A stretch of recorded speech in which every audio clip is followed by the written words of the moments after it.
ngayon, pag-uusapan natin ang usong-usong flower decoration. So ano pa ba naman itong flower decoration na ito? Ang natural poinsettia. So poinsettia.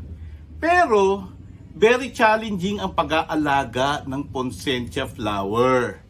Kaya madalas na tanong sa akin, Farmer George, bakit ba namamatay ang aking poinsettia? So ngayon, pag-uusapan natin ang proper care on how to take care of your poinsettia.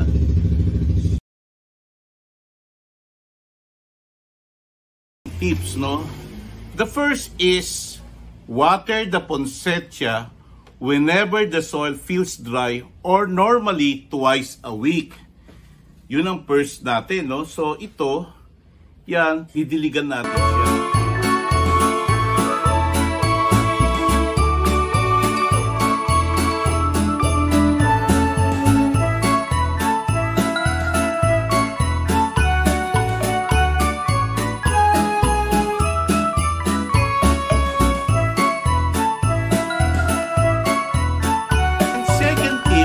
Avoid showering the leaves and the flowers. Huwag ka ditong magdidilig. So, saan ka dapat magdilig?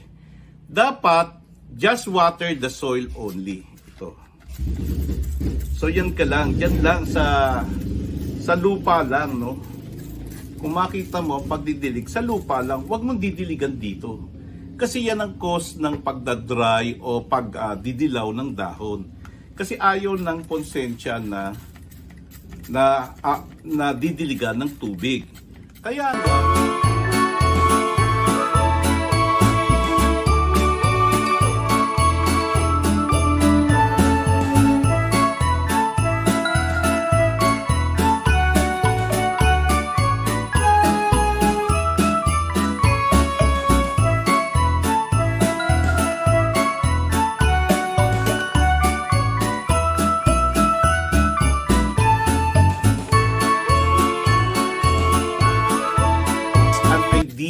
plant indoor na pwede nating ilagay, di ba? Sa loob ng mga bahay.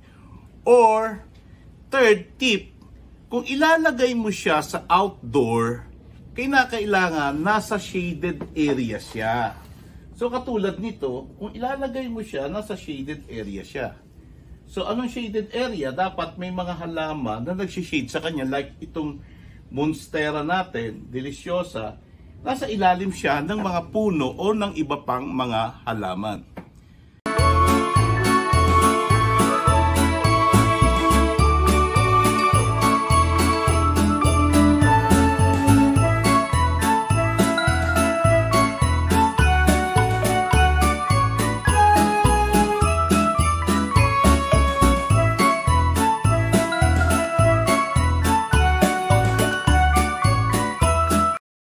Avoid direct sunlight.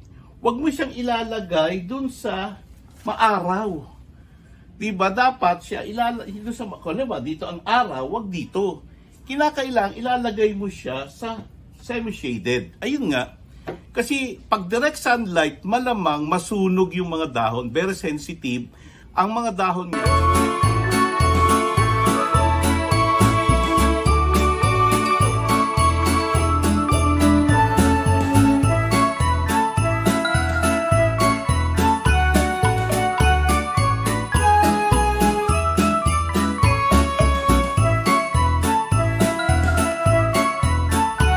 So, ang huli, kasi ang nangyayari, kaya naman ang poinsettia, minsan nagdidilaw, ayan, kasi pag na-sense niya na merong sudden change in temperature, like overly cool.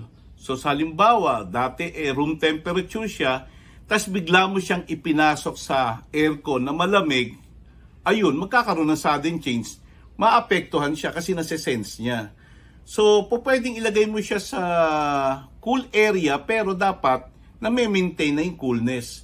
At kung halimbawa nasa isang cool area siya, nasa loob ng kwarto na may aircon, tas biglang-bigla ilalabas mo sa ibang area, malamang maapektuhan siya kasi nagkaroon na naman ng change in temperature.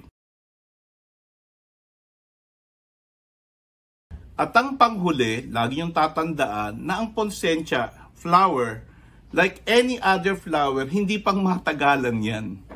So normally, 2 to 3 months lang siya nagbubulaklak at nagpupulang ganito.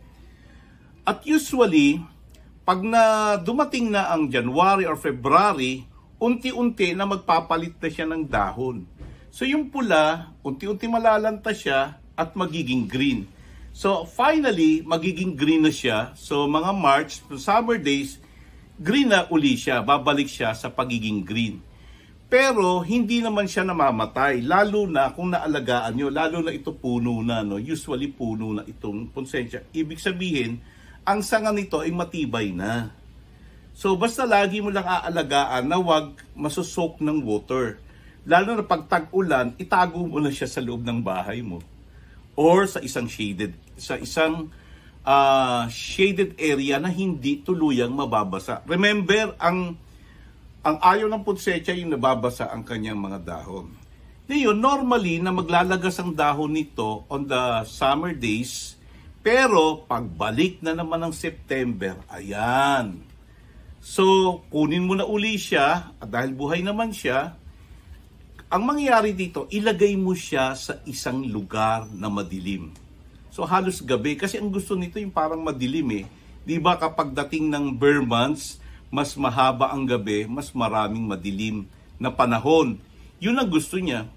At kung halimbawa gusto mo siyang i-force, pwede mo siyang takpan ng plastic cover na trash bag na kulay itim during the day lang, para just to mimic na mahaba ang gabi. Pero pag gabi na, tatanggalin mo siya para makahinga siya.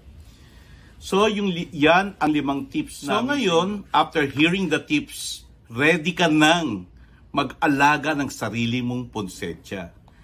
Kaya bili na para sa inyong natural Christmas plant decoration.